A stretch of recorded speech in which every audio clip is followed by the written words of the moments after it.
Hello all, myself Chinju Krishna as System Professor, Department of Information Technology, Rajagiri School of Engineering and Technology. Today I'll be discussing on the hardware point of view of the embedded systems. The topics are microcontroller unit, 8-bit MCU, an example, memory for embedded systems, and low power design. Embedded systems include both hardware and software. So here the plan is to discuss about the hardware building blocks of typical embedded systems. First, the microcontroller unit, an embedded system processor, which is another name for a microcontroller unit. It's used at the heart of the system design.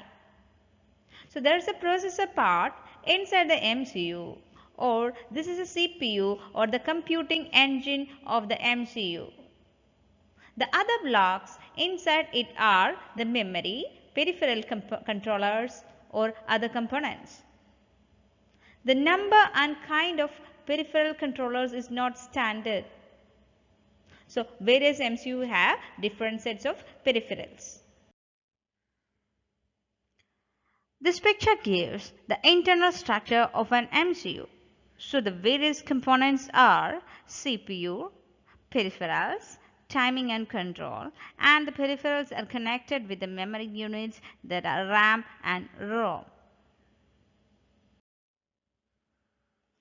The processor. The processor is a unit which acts as a brain, that is the central processing unit.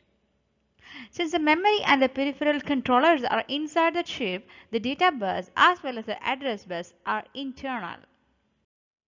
Here, the different architectures of processors are given.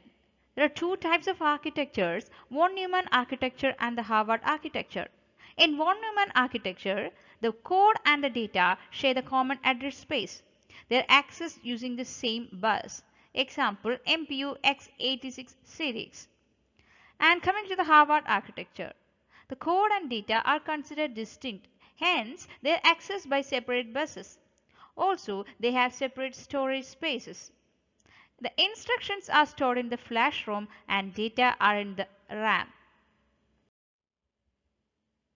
The details of Harvard architecture are given in this figure. There will be a central control unit and to which the ALU, the instruction memory, the IO unit and the data memory are connected. The data bus and the address bus. The data bus in case of an 8-bit processor, for example 8051, it is of 8 bits wide. And other examples of the processors are 16-bit processors or 32-bit processors. It's having 16-bit data bus or 32-bit wide database. Coming to the address bus. The address bus is 16 bits in case of 8051. That means maximum of 2 raised to 16 bytes of internal memory can be addressed by the CPU.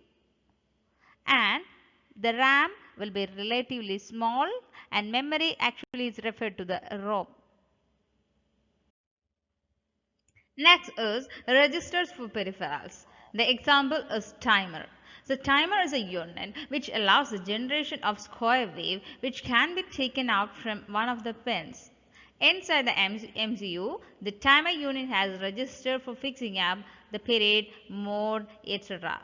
Registers associated with timer operations are called special function registers or SPF. An example of MCU with two cores are given here. The cores are ARM core and DSP core and those are connected with the peripherals. Next one is 8051 microcontroller unit. It's a popular 8-bit MCU. The 8051 family is the world's most popular 8-bit microcontroller. It's 8-bit MCU, that means the registers, the ports are 8 bits wide.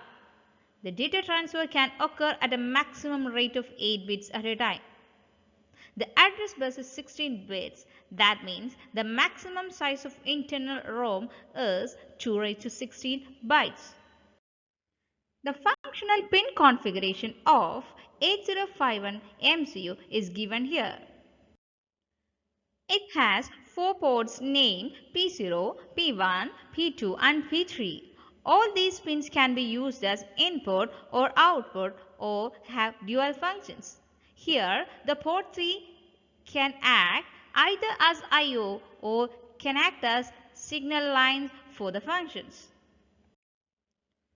The components are the general purpose I/O are the GPU I/O, clock, power on reset, brownout reset, timers and counters, watchdog timer, real-time clock, stack, interrupts, DMA and the communication ports.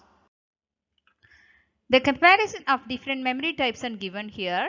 The memory types considered are SRAM, DRAM, EEPROM and flash ROM.